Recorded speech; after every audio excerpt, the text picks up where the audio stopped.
مسیر آموزشی جرم شناسی دیجیتال.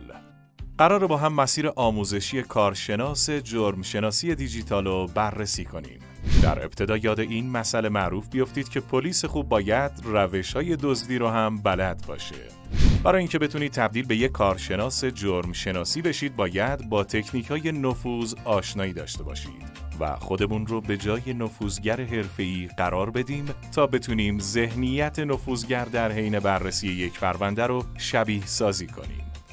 قبل از ورود به مسیر آموزشی جرم شناسی دیجیتال باید پیش نیازهای این مسیر آموزشی رو بررسی کنیم.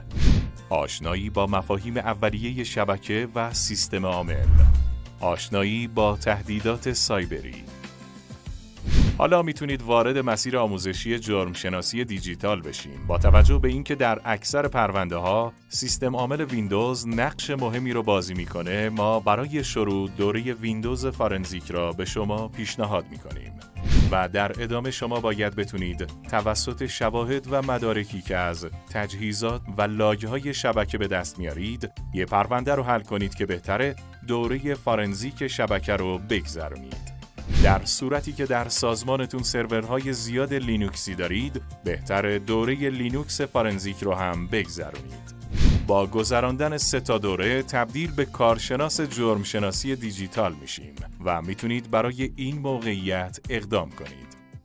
شاید با اطلاعاتی که در مرحله قبل به دست آوردیم نتونیم همه پرونده ها رو حل کنیم، چون بخشی از رخدادها فقط در حافظه موقت سیستم قابل رصد هستند.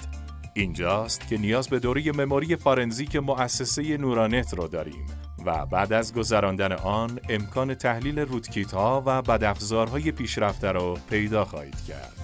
صبر کنید، هنوز تموم نشده، چون در فرایند فارنزیک با فایل هایی روبرو میشید که مطمئنید مخرب هستند و نیاز به تحلیل و مهندسی معکوس اونا دارید. و اینجا ما توصیه‌مون به شما دوره تحلیل بدافزار مؤسسه نورانت هستش که هم میتونه در مسیر آموزشی جرم شناسی باشه و هم به عنوان مسیر آموزشی مستقل بررسی بشه.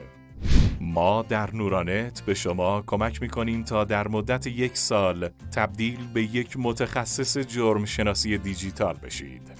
مؤسسه نورانت، پیشرو در آموزش امنیت سایبری.